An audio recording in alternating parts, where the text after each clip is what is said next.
Hi everyone and Professor Cynthia Grace.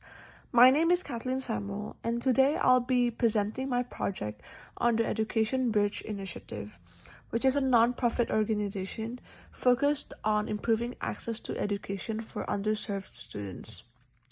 The purpose of this project is to identify and analyze the legal issues involved in creating and operating a non-profit organization, especially in Washington state. I will also explain how these laws affect educational organizations and how they influence how an organization operates. In addition, this project also looks at how legal structures are important not just for compliance, but also for building trust and credibility with the public. For nonprofit organizations, following the law is especially important because they rely on donations, partnerships, and community support. The goal of Education Bridge Initiative is to help students who face barriers in education. Many students lack access to tutoring, academic guidance, and educational resources. This is important because students from underserved communities often do not have the same opportunities as others. Without support, it becomes harder for them to succeed academically and pursue higher education. Hence, this organization aims to provide tutoring programs, mentorship, academic workshops, and college preparation support to help students succeed. The Education Bridge Initiative is a nonprofit organization dedicated to improving educational access for underserved students. Its mission is to help students overcome educational barriers and create bigger opportunities for academic and career success. There are several general areas of legal concern when creating a nonprofit organization. This includes torts and liability, contracts, agency and employment, type of organization, government regulation, property, dispute resolution, and sustainability. Each of these legal areas play a role at different stages of the organization.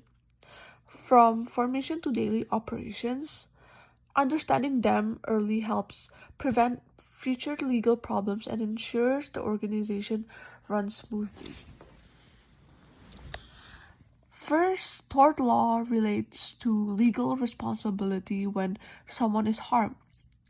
For this organization, risks may include students being injured during tutoring sessions, unsafe learning environments, or even misuse of personal information. For example, if a student gets injured during a tutoring session, the organization could be held legally responsible. That is why safety procedures and supervision are very important in nonprofit programs that work with minors, especially.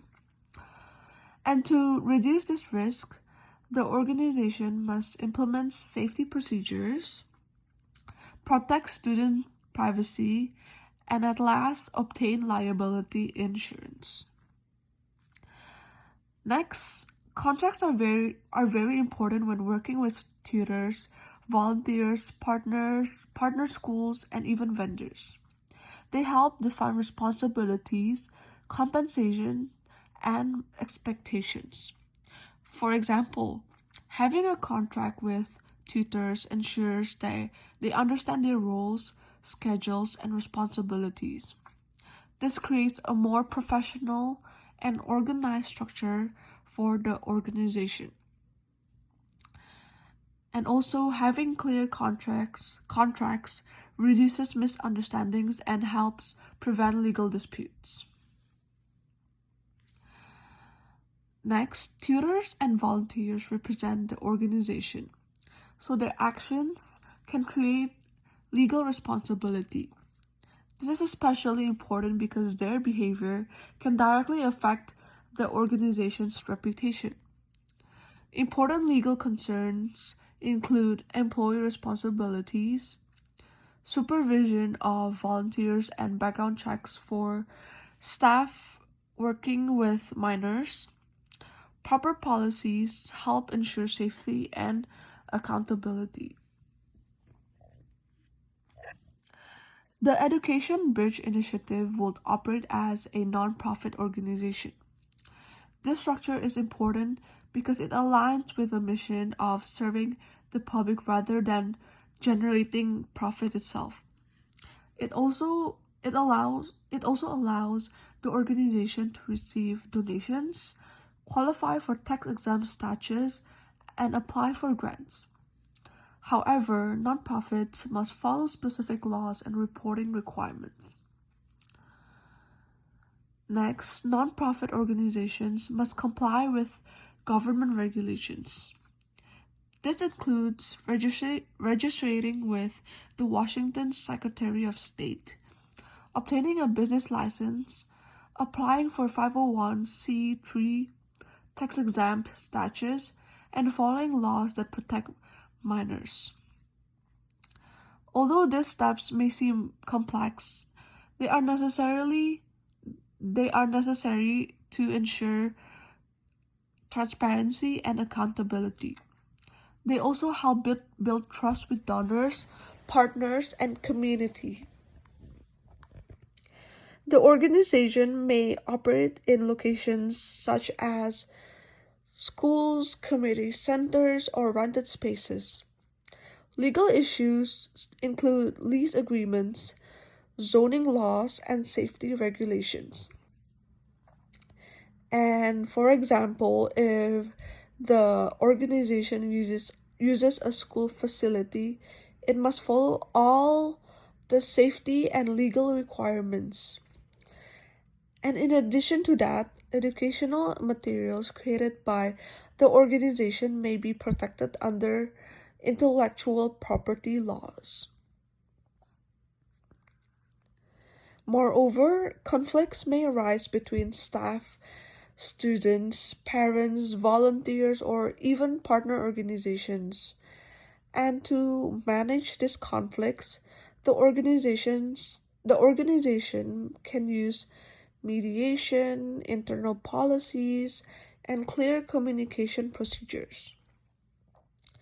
Handling disputes properly is important because it helps maintain a positive and safe environment for everyone involved.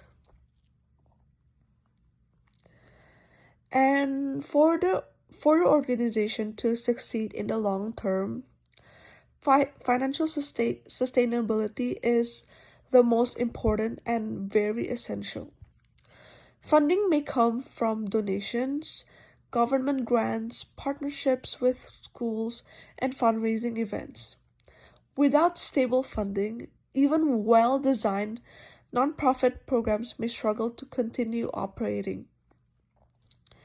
Therefore, strong financial planning ensures the organization can continue helping students over time. One of the most important legal issues is properly forming the nonprofit organization in Washington state. Proper formation is critical because it determines whether the organization is legally recognized and allowed to operate. This includes choosing a legal structure, filing article of incorporation, registering with state, and obtaining a business license.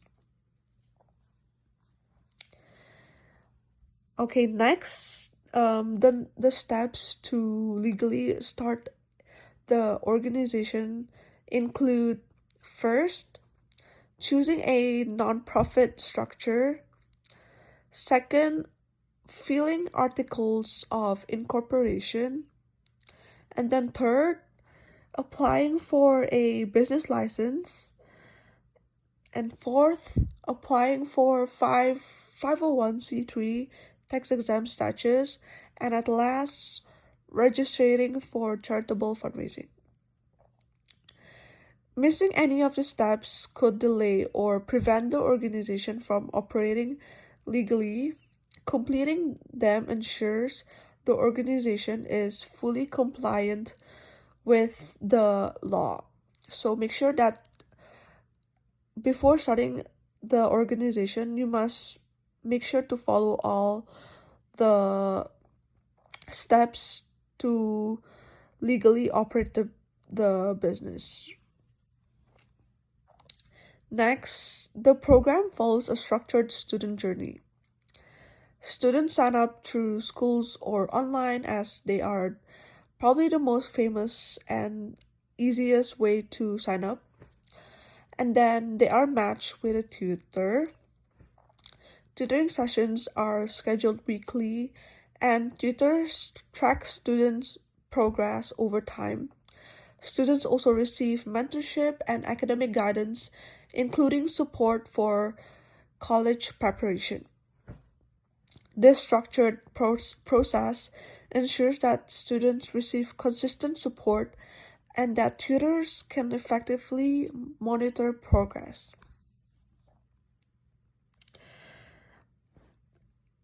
Furthermore, following legal requirements is important because it protects the organization, builds trust with donors and partners, again ensures transparency, and maintains compliance with the law. Overall, these legal requirements help ensure that the organization is both effective and trustworthy. And in conclusion of the whole nonprofit organization that I am building, the Education Bridge Initiative aims to reduce educational inequality by providing tutors and mentorship programs to underserved students. However, legal issues such as contracts, liability, government regulation, and sustainability must be carefully considered when creating and operating the organization. By understanding these legal responsibilities, the organization can operate effectively while continuing to support students and improve educational opportunities. And of course, in the long term, combining a strong mission with proper legal structure allows the organization to create a lasting impact on students and communities.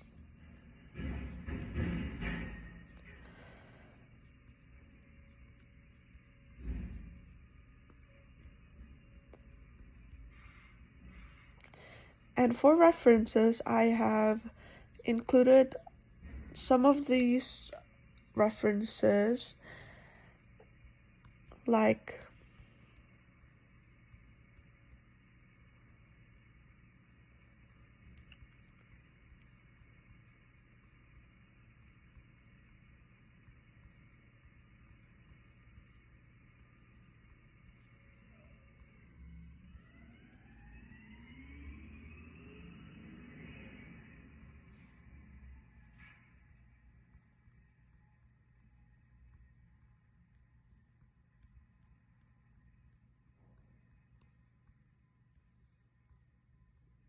and for this project, I use sources from the Washington Secretary of State, IRS, Washington Department of Revenue, and NOLO, along with the course materials like the textbook from this class. And thank you so much for listening to my presentation.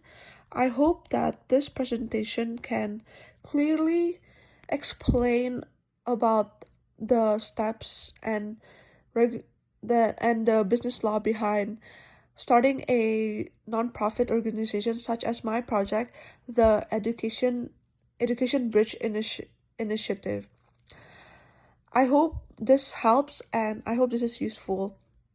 And thank you so much for listening to my presentation about my project on Education Bridge Initiative that is focused on improving access to education for underserved students. Thank you. Thank you, Dr. Cynthia Grace. Thank you, everyone, for listening.